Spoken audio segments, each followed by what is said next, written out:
জিম্বাবুয়ের বিপক্ষে একটা ৩৬৭ রানের ইনিংসে তো রীতিমতো গোটা ক্রিকেট বিশ্বকেই কাঁপিয়ে তুললেন ওয়েন মুল্ডার। আইসিসির সবশেষ হালনাগাদকৃত টেস্ট র্যাঙ্কিংয়ে ৩৪ ধাপের লম্বা একটা জাম্প দিয়ে মুল্ডার এখন পাকিস্তান গ্রেট বাবর আজমকেও ছাপিয়ে টেস্টের ২২তম সেরা ব্যাটার। তবে এমন একটা অর্জনের ইনিংস খেলার পরও তো মধুর সমস্যায় ভুগছেন মুল্ডার, কেননা তিনি সব রকমের সুযোগ থাকা সত্ত্বেও যে ভাঙেননি টেস্টের ব্রায়ান লারার ঐতিহাসিক ৪০০ রানের রেকর্ডটা। আর তা দেখেই এবার চটলেন ক্যারিবিয়ান স্টার ক্রিস গেল। নিজ দলের কিংবদন্তি হওয়া সত্ত্বেও গেল মনে করেন এটা মুল্ডারের সবচেয়ে বড় ভুল। তার মতে রেকর্ডই তো দিন শেষে কিংবদন্তিদের সাথে থেকে যায়। ২০১০ সালে ছক্কার রাজা গেইলও তো টেস্টে ব্রায়ান লারার সেই রেকর্ড ভাঙবার স্বপ্নটাই দেখেছিলেন জোরে সোরে। সেবার শ্রীলঙ্কার বিপক্ষে ওপেনিংয়ে নেমে সেই পথেই যে হাঁটছিলেন তিনি। তবে অজন্তা মেন্ডিসের বলে বোল্ড হয়েই স্বপ্নভঙ্গ হয় তার। ৩৩৩ রানে আউট হয়েই তাকে ছাড়তে হয় রাজকীয় ইনিংসের ময়দান। গেইল জানেন প্রতিপক্ষ যেমনই হোক না কেন টেস্টে ট্রিপল সেঞ্চুরি করা কতটা কঠিন। তাই তো আজ পর্যন্ত যে কীর্তির দেখাটাই মিলেছে ৩৩ বার।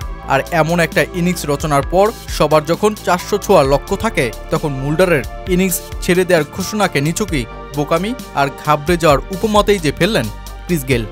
যদি আমার ৪০০ করার সুযোগ থাকতো আমি অবশ্যই করতাম। এমন সুযোগ তো সবসময় আসে না। আপনি জানেন না আবার কবে ট্রিপল সেঞ্চুরি করার সুযোগ পাবেন।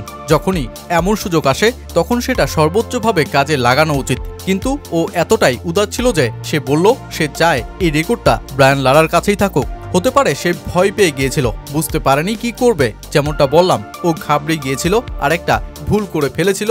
একদম সোজা কথা। ভাবুন তো, আপনি ৩৬৭ রানে আছেন, স্বাভাবিকভাবেই আপনি রেকর্ডের দিকেই ঝুঁকবেন। যদি আপনি লেজেন্ড হতে চান তাহলে কিভাবে হবেন? রেকর্ডই তো লেজেন্ডদের সাথে থাকে। আমার মনে হয় ওর দিক থেকে এটা ছিল একটা বড় ভুল, চেষ্টা না করা, ৪০০ রানের দিকে না যাওয়ার। কিন্তু শোনো, এটা জীবনে একবারই আসা সুযোগ টেস্ট ম্যাচে ৪০০ রান করার।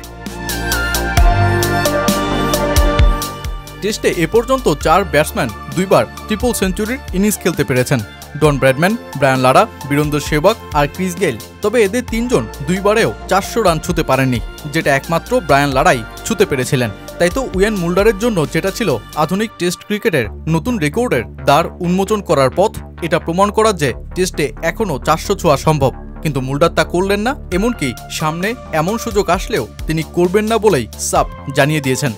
প্রথমত আমার মনে হয়েছিল আমরা যথেষ্ট রান করে ফেলেছি এবং আমাদের এখন বোলিং দরকার। দ্বিতীয়ত ব্রায়ান লারা একজন কিংবদন্তি, এমন একজন ব্যক্তিত্বের কাছে রেকর্ডটা থাকা উচিত। যদি আবার কখনো সুযোগ পাই আমি একই কাজ করব।